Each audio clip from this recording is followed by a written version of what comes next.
Handsome اور بڑی عمر کے آدمی، آذر ماموں، مگر وہ کیسے ہو سکتے ہیں یہاں؟ تو کیا اسے دانیال لایا تھا یہاں؟ ہاں وہی ہوگا، اور آذر ماموں کو بتا کر پھر خود چلا گیا ہوگا۔ کچھ سمجھتی وہ پیچھے ہو کر ٹیک لگا کر بیٹھی۔ یہ ڈرپ کتنی دیر میں ختم ہوگی؟ اس نے کوفت سے پوچھا تھا۔ اس کو ابھی آدھے گھنٹے سے شاید تھوڑا اوپر وقت لگے۔ نرس اب اس کا بی پی چیک کرتی بولی، آپ آرام کریں، کسی چیز کی ضرورت تو نہیں آپ کو؟ نو تھینکس، اور باہر جو بیٹھے ہیں ان کو بتا دیں مجھے ہوش آ گیا ہے، یقیناً وہ مزید انتظار نہیں کریں گے ڈرپ کے ختم ہونے کا، ان کو مجھ سے زیادہ امپورٹنٹ کام ہے۔ اپنی طرف سے اس نے حقیقت بیان کی تھی تاکہ اس ٹرپ سے جان چھوٹے۔ وہ تو ابھی نہیں ہیں، شاید میرے یہاں آنے سے کچھ منٹس پہلے ہی گئے ہیں، اور جیسے وہ پچھلے 5 گھنٹوں سے ایک ہی پوز میں بیٹھے تھے، مجھے تو نہیں لگتا کہ ان کو آپ سے زیادہ کوئی ضروری کام ہو سکتا ہے۔ نرس نے پرسوچ انداز میں اندازہ لگایا۔ نرس کی یہ بات سنتی امید تھوڑا حیران ہوئی۔ آذر ماموں بے شک باقی گھر والوں جیسے نہیں تھے، اس سے ہمیشہ پیار محبت اور نرمی سے بات کرتے تھے، مگر کبھی بھی وہ اس کے پاس 10-15 منٹ سے زیادہ نہیں بیٹھے تھے، اور 5 گھنٹے اس کا باہر بیٹھ کر انتظار کرنا واقعی یہ ایک غیر معمولی بات تھی۔ کسی خیال کے تحت وہ جلدی سے آگے ہوئی۔ سسٹر، کیا مجھے آپ کا موبائل مل سکتا ہے پلیز؟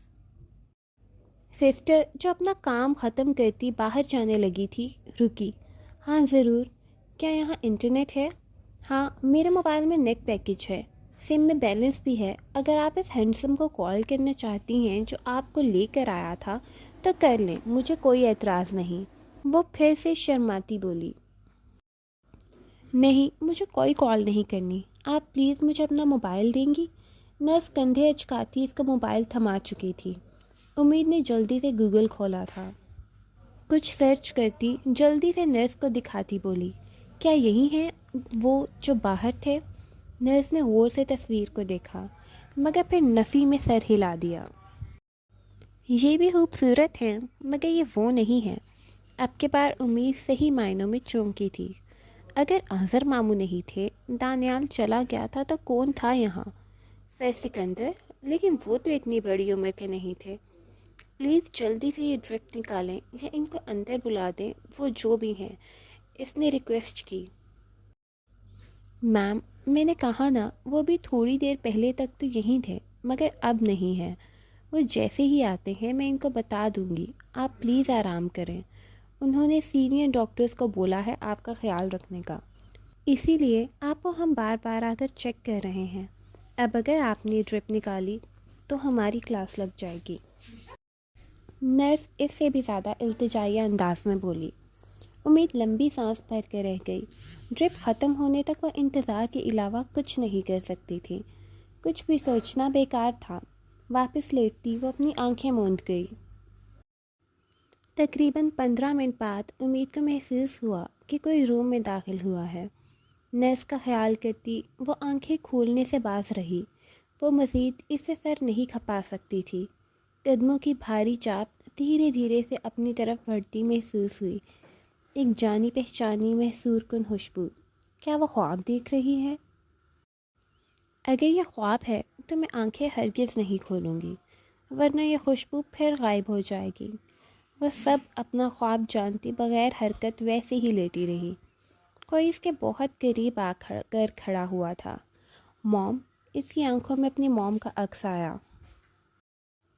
ایسی خوشبو تو صرف ان کی تھی، اس کے ڈیڈ کی بھی نہیں، صرف اس کی موم کی، اس کی پسندیدہ خوشبو جو وہ بہت دور سے بھی پہچان سکتی تھی۔ اتنے سالوں بعد یہی خوشبو کا احساس تو اسے کچھ دن پہلے ہوا تھا، جب کسی نے اسے روڈ ایکسیڈنٹ کا شکار ہونے سے بچاتے اپنے حصار میں لیا تھا۔ ہاں یہی وہ خوشبو تھی جس کی وجہ سے وہ اس اجنبی کے گرد اپنے ہاتھ باندھ گئی تھی۔ وہ سب کچھ اپنے خیالات میں بنتی بس اس خوشبو کو محسوس کرنا چاہ رہی تھی۔ کافی دیر گزرنے کے بعد اس قریب کھڑے شخص نے جھک کر اس کے ماتھے کا بوسہ لیا تھا۔ امید کے لب اپنے آپ مسکراہٹ میں ڈھلے تھے۔ موم ڈیڈ بھی ایسا ہی کرتے تھے۔ وہ تصور میں اپنے پیرنٹس کا سوچتے سب کسی خواب کا حصہ تصور کر رہی تھی۔ سر پر بوسہ دے کر پیچھے ہٹتا شخص اپنے قدم موڑ چکا تھا۔ امید نے جلدی سے اپنا ہاتھ بڑھا کر ہاتھ تھاما تھا۔ شاہ زر شاہ کی سانسیں ایک پل رکی تھی۔ کیا وہ ہوش میں آ چکی تھی؟ وہ پیچھے نہیں پلٹے۔ موم مت جائیں پلیز، مجھ سے اپنی یہ خوشبو نہ چھینیں، وہ ہلکی سی سرگوشی نما آواز میں بولی تھی۔ شاہ زر شاہ نے اپنے لب بھینچے تھے۔ وہ سالوں بعد پچھلے 5 گھنٹوں کی مسلسل جدوجہد میں آخر کار ہار کر اس کا چہرہ دیکھنے کی ہمت کر پائے تھے۔ کتنی دیر انہوں نے پری نما چہرے کو دیکھتے خود پر ضبط کرنے کی کوشش کی، مگر پھر اپنے آپ کو پدرانہ بوسہ دینے سے نہ روک پائے۔ مگر وہ تو یہ سب اس کی نیند میں ہونے کے باعث آرام سے کر پا رہے تھے۔ اس کو ہوش کب آیا تھا؟ اور اس کا موم کہنا، کیا وہ نیند میں ہی ہے؟ انہوں نے ہلکے سے زور کے ساتھ اپنا ہاتھ چھڑوانے کی کوشش کی، تب ہی امید اپنی آنکھیں مکمل کھول گئی۔ اس نے ویسے ہی ہاتھ چھوڑے بغیر ارد گرد دیکھا، تو کیا وہ سب خواب نہیں تھا؟ اور پھر اپنے سامنے کسی کو پیٹھ کیے کھڑا دیکھ وہ جلدی سے ہاتھ چھوڑ گئی۔ کون ہیں آپ؟ آذر شاہ نے آنکھیں میچی تھیں اور اس سب کے لیے تیار نہیں تھے، کم از کم اس وقت تو نہیں تھے۔ امید کی نظر جیسے ہی سامنے کھڑے شخص کے حلیے پر پڑی، اس کی آنکھیں اور بڑی ہوئی تھیں۔ یہ تو وہی حلیہ تھا۔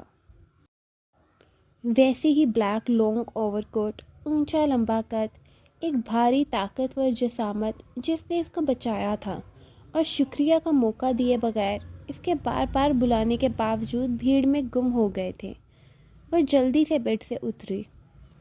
اسے کنولا کھینچے جانے پر شدید درد محسوس ہوا تھا۔ درد سے اس کی آنکھوں میں آنسو آئے تھے۔ شاہ زر صاحب نے خود کو بمشکل اس کی تکلیف پر پلٹنے سے روکا تھا۔ ابھی وہ امید کے سوالوں کے لیے تیار نہیں تھے۔ انہیں ابھی اس کے سامنے نہیں آنا تھا۔ وہ قدم اٹھاتے باہر کی جانب بڑھے۔ پلیز مت جائیں، وہ بھری آنکھوں سے اپنی تکلیف کو اگنور کرتی ان کو پکار بیٹھی۔ شاہ زر شاہ کے قدم رکے۔ بس 1 منٹ پلیز، وہ کانپتی آواز میں بولی۔ ان کو رکے دیکھ وہ جلدی سے واپس پلٹتے، ہاتھ کو دیکھتی، کنولا کھینچتے نکال چکی تھی۔ اس دوران اس نے اپنے درد کو زور سے لبوں کو جوڑتے برداشت کیا تھا۔ میں جانتی ہوں آپ وہی ہیں جنہوں نے میری اس دن مدد کی تھی۔ وہ آہستہ سے چلتی ان کی طرف بڑھ رہی تھی۔ یہ کیسی کشش تھی جو اسے روک نہیں پا رہی تھی؟ وہ کب کسی کی توجہ حاصل کرنے کی چاہ رکھتی تھی؟ وہ ایک خود میں گمسم، خاموش طبع، دنیا سے بے پرواہ لڑکی، مگر آج اسے لگا کہ وہ جو کوئی بھی ہے اس دن کی طرح پھر چلا گیا تو کبھی اس کو واپس نہیں ملے گا۔ شاہ زر شاہ ویسے ہی بغیر ایک لفظ بولے رکے رہے۔ مجھے آپ کو اس دن بھی تھینکس بولنا تھا، مگر آپ نے نہیں سنا۔ کتنی آواز دی آپ کو؟ کیا آپ کو میری آواز سنائی نہیں دی؟ وہ نہیں جانتی تھی وہ کیوں ایسے بات کر رہی تھی، مگر وہ بات کرنا چاہتی تھی۔ اس شخص سے آتی خوشبو اسے جکڑ رہی تھی، اس کے دماغ کو مفلوج کر رہی تھی۔ آپ مجھ سے بات نہیں کرنا چاہتے؟ اس کی آواز کانپ رہی تھی۔ وہ ان کے پیچھے جا کر کھڑی ہوئی۔ ٹھیک ہے، آپ کو بات نہیں کرنی نہ کریں، امید سے ویسے بھی کوئی بات نہیں کرتا۔ وہ بچپن سے عادی ہے ان رویوں کی، مگر کیا میں آپ کی خوشبو کو محسوس کر سکتی ہوں؟ بس آپ یہاں کچھ دیر رکے رہیں، مجھے اور کچھ نہیں چاہیے۔ مزید سر جھکائے اپنی خواہش کو نہ روک سکتی اس کا اظہار کر گئی۔ میں بس یہاں سے ہی محسوس کروں گی۔ میں جانتی ہوں اسٹرینجرز کو چھونا غلط ہے، پرامس۔ شاہ زر صاحب کو ہر سیکنڈ اپنا ضبط ٹوٹتا محسوس ہو رہا تھا۔ وہ ان کا خون تھی، ان کی سوم کی بیٹی تھی، وہ بیٹی جس کو وہ اپنی سب اولادوں میں سب سے زیادہ چاہتے تھے۔ یہ اس سوم کی بیٹی تھی۔ اصل سے سود ہمیشہ پیارا ہوتا ہے، اور ایسا ہی یہاں بھی تھا۔ امید کی پیدائش کا سنتے ان کے دل میں سوم کی پیدائش کے وقت سے بھی زیادہ خوشی محسوس ہوئی تھی۔ اسی وقت ان کو احساس ہو گیا تھا کہ سوم ان کی جان تھی تو امید ان کا عشق ہے۔ بہت عرصہ پہلے انہوں نے سزا کا انتخاب کیا تھا، خود کے لیے، اپنی محبوب بیوی کے خود کو چھوڑ جانے کی سزا، اپنی بیٹی کی غلطیوں کی سزا۔ ایسے برسوں انہوں نے سزا میں کاٹے تھے، وہ سزا جو خود کو دی، سوم سے دور رہ کر، سب گھر والوں سے دور رہ کر۔ مگر یہ سزا سب سے زیادہ کس کو ملی؟ شاید سوم کی اس ننھی پری کو، کیونکہ باقی سب تو صبر کر چکے تھے، اپنی زندگیوں میں آگے بڑھ چکے تھے۔ اس کا کیا قصور تھا؟ اس سب میں کوئی بے قصور تھا تو ان کی یہی پری تھی، جو ازل سے آج تک معصوم تھی۔ یہ سب سوچتے ان کے دل میں تکلیف اور بڑھی تھی۔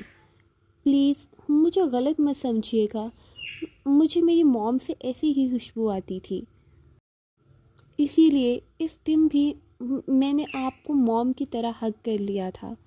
آپ اسی لیے وہاں سے چلے گئے تھے نا؟ اس کی آواز میں شرمندگی نمایاں تھی۔ میں بیڈ گرل نہیں ہوں، پرومس۔ میری موم کی ڈیتھ ہو گئی ہے نا، بس اسی لیے بچوں کی طرح وہ وضاحت کرتی، آگے مزید نہ بول پاتی، سر جھکاتے ہچکی بھرتے خاموش ہوئی، جیسے خود ہی اپنی خواہش پر شرمندہ ہو مگر بے بس بھی ہو۔ وہ خود نہیں جانتی وہ کیوں ایسا کہہ رہی تھی، بس رونا چاہتی تھی، بہت عرصے بعد اور بہت شدت سے۔ کاش کوئی اس کو سمیٹنے والا ہو۔ شاہزر شاہ اپنا ضبط کے سارے بندھن توڑتے، رخ موڑتے اس کو شدت سے اپنے حصار میں لے گئے۔ کیا خواہشات سیکنڈز میں بھی پوری ہوتی ہیں؟ وہ بھی اس کی۔ وہ ان کا آسرا پاتے ہی اپنی مٹھیوں میں ان کا اوور کوٹ پکڑے پھوٹ پھوٹ کر رو دی۔ اس کا سر ہلکے ہلکے تھپکاتے وہ اسے حوصلہ دیتے رونے دے رہے تھے۔ کچھ دیر بعد اس کا رونا کم ہوا تو اس نے پیچھے ہٹتے اپنی آنکھیں دونوں ہاتھوں سے رگڑ کر آنسو صاف کیے۔ اس نے سر اٹھا کر اس مہربان چہرے کو دیکھنا چاہا تھا، جس نے کئی سال بعد اس کو اپنے موم ڈیڈ کے آغوش کی یاد دلائی تھی۔ سامنے کھڑے وہ ایک 60-65 سالہ بلند قامت اور پرکشش شخصیت کے مالک تھے، جن کی چمکتی چاندی جیسے بالوں اور چھوٹی نفاست سے تراشی داڑھی کی جھلک کسی کو بھی متاثر کر سکتی تھی۔ دیکھنے میں وہ اپنی عمر سے کئی سال کم لگ رہے تھے۔ نرس کے الفاظ امید کے ذہن میں گونجے تھے۔ ان کا گہرا اور پختہ چہرہ وقت کے تجربات کی عکاسی کر رہا تھا، لیکن اس میں ایک عجیب کشش اور سکون تھا۔ گہری خاموشی، آنکھوں میں برسوں کی کہانیاں، اور ایک غیر معمولی روشنی تھی جو دلوں کو موہ سکتی تھی، جو اس کے دل کو بھی اپنی طرف کھینچ رہی تھی۔ اتنا خوبصورت، اتنا مکمل انسان، ہر انداز میں ایک بادشاہی وقار تھا۔ وہ یکٹک دیکھی جا رہی تھی۔ وہ چہرہ شناسا اور اجنبی دونوں لگ رہا تھا۔ وہ نظریں نہیں ہٹا رہی تھی۔ اسے سمجھ نہیں آ رہی تھی کہ وہ کیا ڈھونڈنا چاہ رہی تھی۔ اس کا ذہن شعور سے لاشعور کی طرف بھٹک رہا تھا۔ وہ بہت سے چہروں کو مکس کر رہی تھی، صرف سامنے کھڑے اس چہرے کو پہچاننے کے لیے۔ آنکھوں میں شناسائی کا عنصر در آیا تھا۔ بے ساختہ وہ پھر ان کے سینے سے لگی تھی۔ اب کی بار اس کے لبوں پر مسکراہٹ تھی، ایک سکون تھا، جیسے وہ جو ڈھونڈنا چاہتی تھی اس نے پا لیا تھا۔ شاہزر شاہ اس کے معصومانہ ادا پر اسے پھر سے اپنی آغوش میں لیتے، اس کے سر پر بوسہ دیتے مسکرائے تھے۔ وہ اس عجیب ری ایکشن کو سمجھ چکے تھے کہ وہ اس وقت رائٹ اسٹیٹ آف مائنڈ میں نہیں ہے۔ ان کا بوسہ اپنے سر پر محسوس کرتی وہ اپنی آنکھیں موند گئی، مگر اگلے کچھ ہی پلوں میں اس کی آنکھیں پوری کی پوری کھلی تھیں۔ وہ ہوش کی دنیا میں واپس آئی تھی۔ کرنٹ کھاتی وہ ان سے دور ہوئی اور دوبارہ سے ان کے چہرے کو غور سے دیکھا۔ اس کی آنکھیں شوق سے پھٹی تھیں، وہ ناکامیاب ٹھہری تھی۔ یہ کوئی اور تھا، مگر کون ہیں آپ؟ تو یہ تھی ہماری آج کے ایپیسوڈ۔ امید ہے آپ کو ہماری یہ ایپیسوڈ بھی بہت پسند آئی ہوگی۔ اپنی قیمتی رائے کا اظہار ضرور کیجیے گا۔ تب تک کے لیے اللہ نگہبان۔